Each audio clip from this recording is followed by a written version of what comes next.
കോതമംഗലത്തെ 23-കാരിയുടെ ആത്മഹത്യയിൽ 3 പേർ കൂടി കസ്റ്റഡിയിൽ. ഒന്നാം പ്രതിയായ റമീസിന്റെ മാതാപിതാക്കളെ തമിഴ്നാട്ടിൽ നിന്ന് പിടികൂടി കോതമംഗലത്തെത്തിച്ചു.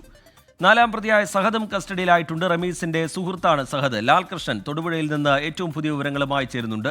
ലാൽകൃഷ്ണൻ, ഇപ്പോൾ പ്രതികളെ കോതമംഗലത്തേക്ക് എത്തിച്ചിരിക്കുന്നു. പോലീസിന്റെ തുടർ നടപടികൾ ഇനി എങ്ങനെയായിരിക്കും?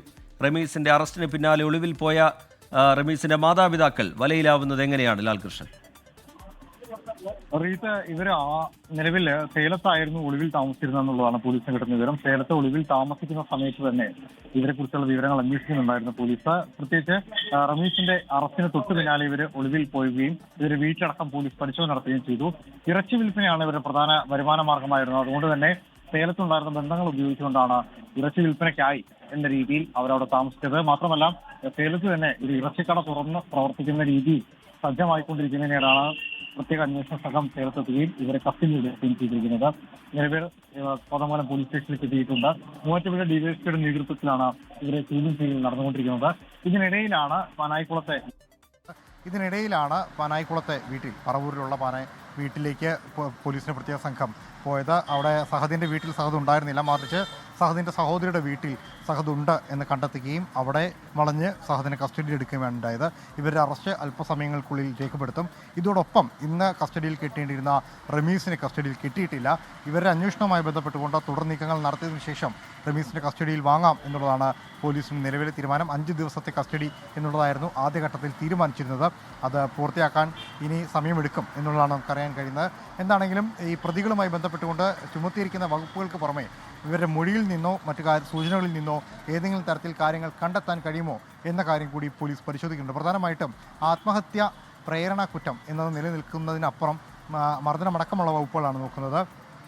പെൺകുട്ടിയെ മാനസിക സമ്മർദ്ദത്തിലേക്ക് കൊണ്ടുപോയി മതം മാറണം എന്ന് നിർബന്ധിച്ചുകൊണ്ട് മാനസിക സമ്മർദ്ദം ഉണ്ടാക്കി അത് ആത്മഹത്യയ്ക്ക് പ്രേരണയായി എന്നുള്ളതാണ് കണ്ടെത്തുന്നത്.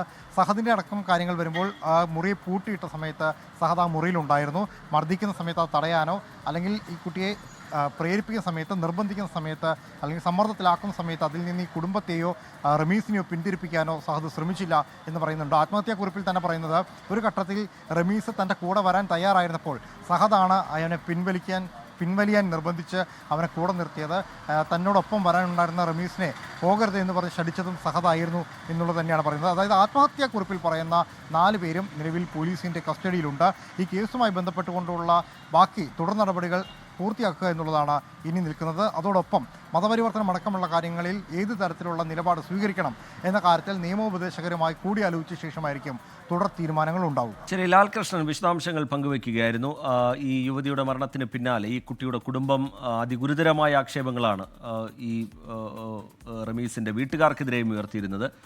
2ഉം 3ഉം പ്രതികളായിരുന്നു വീട്ടുകാർ. അവർ റമീസിന്റെ അറസ്റ്റിന് പിന്നാലെ ഒളിവിൽ പോയതായിരുന്നു. ഇപ്പോൾ അവരെ തമിഴ്നാട്ടിൽ നിന്ന് പിടികൂടി കോതമംഗലത്തേക്ക് എത്തിച്ചിരിക്കുകയാണ്. കൂടുതൽ ചോദ്യം ചെയ്യുന്നതിന് ശേഷം നേരത്തെയുള്ള ആത്മഹത്യാ പ്രേരണാ വകുപ്പിനപ്പുറത്തേക്കൊക്കെ എന്തെങ്കിലും ചേർക്കേണ്ടതുണ്ടോ എന്നുള്ള കാര്യം പോലീസ് പരിശോധിക്കും. ലാൽകൃഷ്ണൻ തൊടുപുഴയിൽ നിന്ന് വിശദാംശങ്ങൾ പങ്കുവയ്ക്കുകയായിരുന്നു. ലോകത്തെവിടെയായാലും ഏത് സമയത്തും 24 വാർത്തകളും ഓഗ്മെന്റഡ് റിയാലിറ്റി പാക്കേജുകളും എക്സ്പ്ലെയിനറുകളും വിശദമായി കാണാൻ ഞങ്ങളുടെ യൂട്യൂബ് ചാനൽ നിങ്ങൾക്ക് സബ്സ്ക്രൈബ് ചെയ്യാം.